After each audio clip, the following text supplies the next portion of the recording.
కొంతమంది పిల్లలు లేరు అని బాధపడతారు. నీకు మంచి మనసు ఉందా? సరే, నీకు పుట్టకపోతే ఏ తల్లి కన్న బిడ్డైనా దిక్కులేని బిడ్డను తెచ్చుకొని పెంచు. నీ బిడ్డకు నువ్వు పాలిచ్చి పెంచి పెద్ద చేస్తే అది బాధ్యత. ఎవరో కన్న తల్లి బిడ్డను తీసుకొచ్చి నువ్వు పెంచి పెద్ద చేస్తే అది సేవ. ఏది ఉత్తమం? మీకు తెలుసా? చాలా మంది పిల్లలు లేని గొడ్రాళ్ళు అలాంటి నిర్ణయం తీసుకున్న తర్వాత వాళ్ళకి సంతానం కలిగింది. నా కళ్ళతో చాలా మంది చూశాను, నేను వాళ్ళకి ప్రార్థన కూడా చేశాను.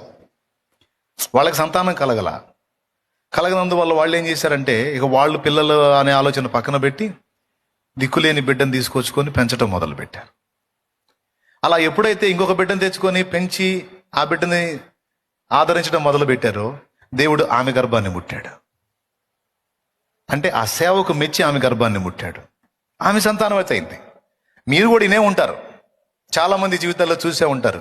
ఫలానా బిడ్డను తెచ్చి పెంచుకున్న తర్వాత వాళ్ళకి పిల్లలు పుట్టారు అనే సాక్ష్యాలు మీరు లోకంలో వినే ఉంటారు. పుట్టకపోని కన్న ప్రేమ కన్నా పెంచిన ప్రేమ గొప్పదే అంటారు కదా. ఏ తల్లి కన్న బిడ్డ దిక్కులేని బిడ్డను తెచ్చుకోమా. కన్న బిడ్డలే గ్యారంటీగా చూడాలి ఈ రోజుల్లో. బయట వాళ్ళది ఏముంది? ఏమో, వీలైతే కన్నవాళ్ళ కంటే బయటోడే చూడవచ్చు, బయట అమ్మాయి చూడవచ్చు. ఎందుకంటే దాన్ని కళ్ళు తెరిసిన దగ్గర నుంచి నువ్వే తల్లివి, నువ్వే తండ్రివి కాబట్టి నిన్నే ప్రేమించి నిన్నే హత్తుకునే అవకాశం ఉండదని ఎందుకు అనుకుంటున్నావు? ఆ విధంగా దేవుడు నీ గర్భాన్ని మూసి ఇంకొక బిడ్డకి నీ ద్వారా ప్రేమ దొరికేటట్టు చేయాలని సంకల్పించాడేమో. దేవుని ప్రణాళిక నీ విషయంలో అది అయి ఉందేమో.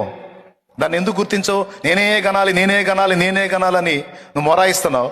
ఏమో, నీ ద్వారా ఇంకొక బిడ్డను ఆదరించేటట్టు దేవుడు నీ మీద ఉద్దేశాన్ని కలిగి ఉన్నాడేమో. అదే నీకు సొంత బిడ్డ పుడితే నువ్వు ఆ బిడ్డను ఆదరించలేవేమో. నీ ద్వారా ఇంకొక బిడ్డకి ఆదరణ దొరికినట్లు దేవుడు అట్లా నిన్ను డిసైడ్ చేశాడేమో. అలా ఎందుకు అనుకో? అలా దేవుడు నీ చేతికి తీసుకొస్తే ఏదన్నా ఒక బిడ్డను చక్కగా పెంచి పెద్ద చేయి. దేవుడు దయగలిగితే నీ గర్భాన్ని ముట్టి నీకు కూడా సంతానాన్ని ఇస్తాడు. ఇయ్యకపోయినా ఆ బిడ్డను పెంచు. వేరే తల్లి కన్న బిడ్డను నువ్వు పెంచితే అది సేవ. నీ కన్న బిడ్డను నువ్వే పెంచి పెద్ద చేస్తే బాధ్యత గొప్పదా, సేవ గొప్పదా? పెద్దగా చెప్పండి. మైండ్ పనిచేసిన వాళ్ళు మళ్ళీ ఒకసారి చెప్పండి. సేవే గొప్పది కదా. చెయ్యి, ఆ పని చెయ్యి. విశ్వాసంతో ఓపికతో ఎదురు చూడు. లేదు నాకే దేవుడు ఇస్తాడనే విశ్వాసం ఉందా? కూర్చో, దేవుని ముందు ఓపికతో ఎదురు చూడు. తప్పకుండా ఇస్తాడు. సారాకి ఇచ్చినోడు, రెబ్కాకి ఇచ్చినోడు, హన్నాకి ఇచ్చినోడు, రాహేలుకి ఇచ్చినోడు నీకు ఇవ్వడాయండి. ఆయన ఇస్తాడు. ఓపికతో ఆయన పాదాల దగ్గర ఎదురు చూడు.